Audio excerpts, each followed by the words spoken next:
Hey guys, it's Dave, and I am back with you today to talk about more grow lights. That seems to be my second favorite subject after plants, but I'm not going to do a traditional review. I do have a couple of lights from Glowrium, but what I want the focus of this video to be on is them as a company, because they are doing some very remarkable things. They are leading the industry in technology and versatility. I think the other companies better sit up and take notice. I am going to talk briefly about a couple of their lights, but I really, like I said, want to make the spotlight on the company as a whole. They don't pay me.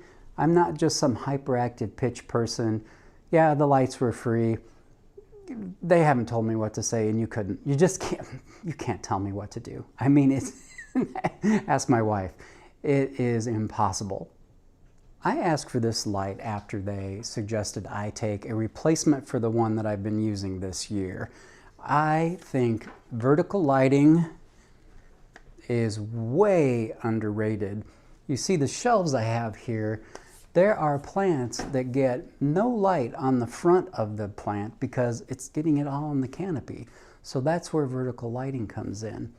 What makes this a really nice light is that, one, it has a diffuser, but it is also modular. So you can take this down to a little desk light. I guess I would have to step further back. A desk light.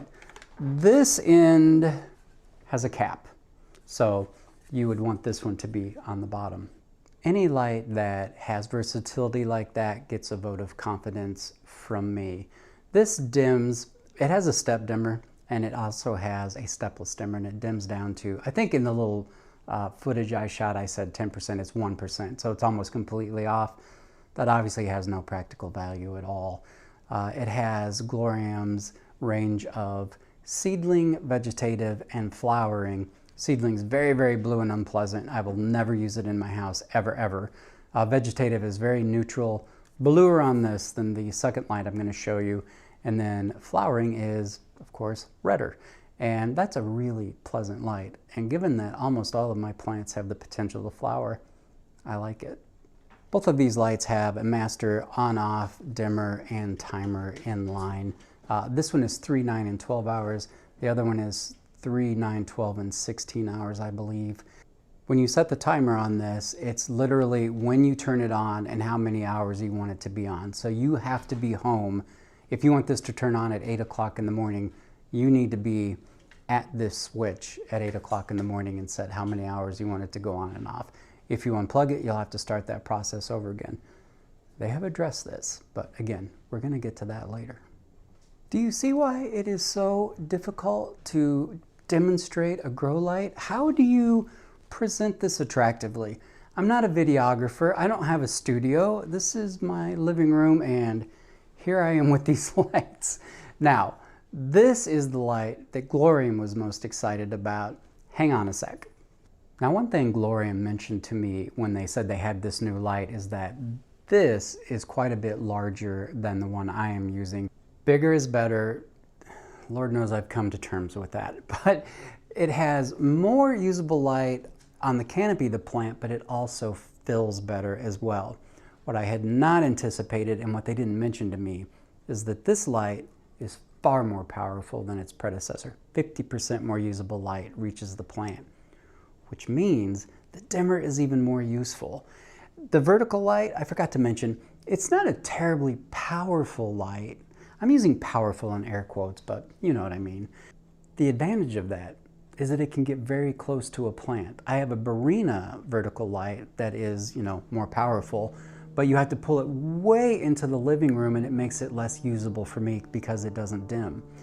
This one is so efficient at getting usable light to the plant that dimmer really is useful. When you put it into flowering mode, the usable light doesn't drop at all.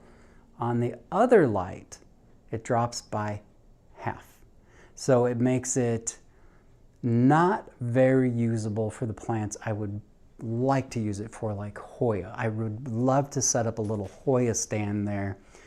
I don't want to have to hang something from my plaster ceiling to illuminate it, which means I just haven't gotten it done. This is the light to do it. Let me show you the plant though right now that is growing exclusively under Glowrium. Now you might know this as a calathea, but it has been reclassified as Gepardia insignis. I don't know, call it what you want, right? But this plant is growing only under the old Glowrium light. Well, the new one now, but for the last, since February, it's been growing just under the Glowrium light. It's also growing under a vent, so it would like to be moved.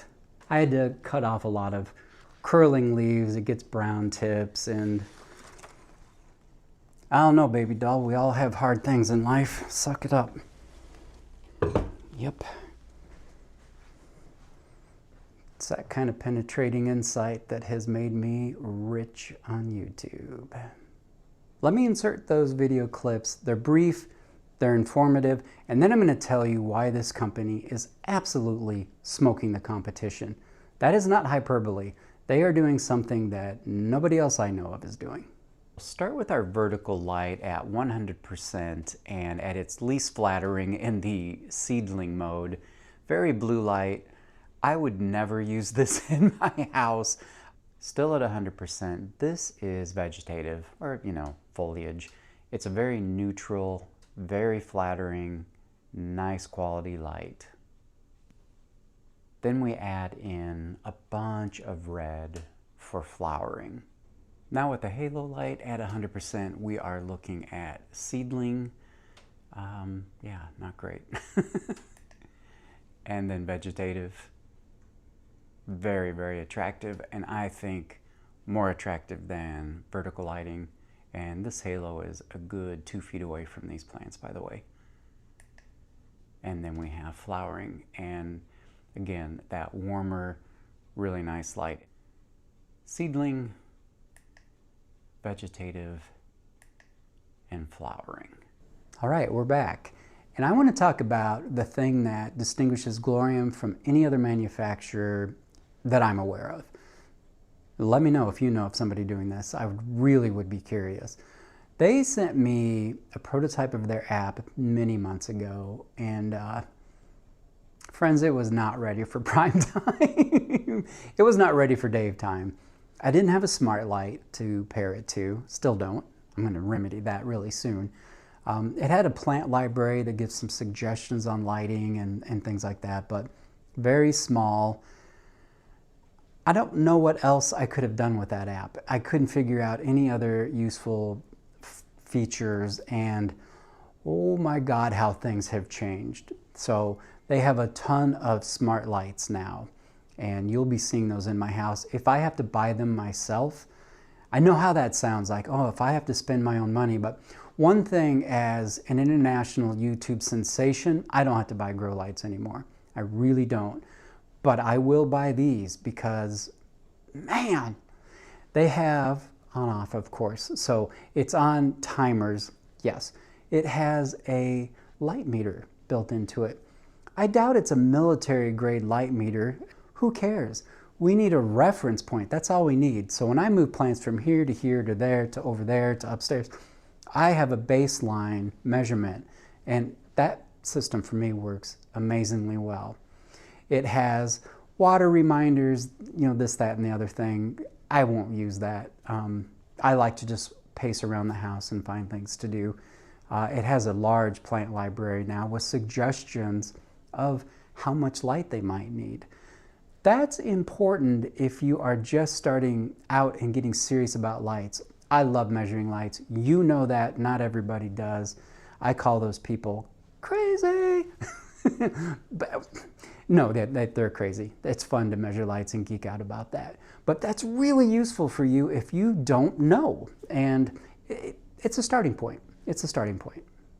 All right, we have the two most exciting things for last. Which one do I do first?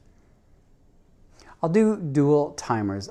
I have thought so many times on my Casa smart plugs, I wish I could set a timer from, say, like in the summer, 5 a.m. to noon for my south window, and 4 to 8 in the afternoon when the sun has headed west. That would be ideal, and I have a few places where I would love to do that. They have made it, since it's a dual timer, that you could do 100% in the morning and 60% in the afternoon because the sun is much brighter and more intense, etc. and so forth. You decide. I love it. That's incredible. I don't know who thought of that, but I so appreciate it when a company, oh, you can tell I'm excited. You should have seen me the first morning I played with these lights and realized how useful and good they are. My wife came downstairs and I was, it's just, when a company has so clearly thought through the user experience, how many times I have used a website interface, a product, and asked myself, do these people even use their own product? It's just astonishing to me how clumsy some of those things are. And then to come across an app like this, and please do look at it. I mean, it's really something. But the most exciting thing for me is it has a sun up and sun down feature, and it ramps up the intensity of the light if you want to. And you determine how long that is, up to 60 minutes, and at what intensity you want it to end up at. For me, living in Iowa, I'm in this room in the morning that is completely dark until probably, really there's no usable light right now until 8:30 or 9 o'clock in the morning. It's getting gradually lighter. I turn my grow lights on starting at 7, and even just one pendant light is too bright. I go from this really warm, cozy lighting to, and then when they all turn on, it's pretty dramatic. For me to have some grow lights that ramp up gradually, you know, if I started it at 6:45 to 7:15 or pick whatever times I wanted to, I would love that. Why wouldn't I do like 6:30 to 7 and keep everything on the same schedule? Because I just thought of it, that's why. Glowrium has a huge array of lights available. They've covered everything except like bulbs and pendants right now, pendant lighting. Soltech, I have 2 Soltech pendant lights. They came with wall timers when I bought them. I see they've been updated to dimmable lights. The dimmer is inline. The dimmer on a pendant is inline, which means that for the cord that, unless you have a serious character defect, is hidden well away behind your furniture and plants, you can't reach it. You can't make it to the dimmer. Terrible design. And I love Soltech. Barina, not dimmable. Their vertical light has been redone. It came with a terrible base. I broke one immediately, just great. So I have a 4-foot Barina light I don't use because I don't have anywhere to put it. The base broke. Their new one has been redone. The base is a more simple base. It comes with also an outlet timer. My friends, that was cutting technology when it was introduced to the American consumer household in 1952. 1952. Is this the best we can really do? Anything that is built to be made easier for me to use, I am all in. When it is as cool as what Glowrium has done with their app, what is everybody else doing? Get on their website and check it out.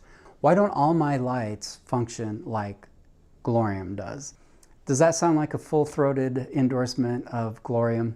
A company, again, they aren't paying me any money. I will make no money moving forward from this company. It is 100%. See you next time, okay? Bye-bye.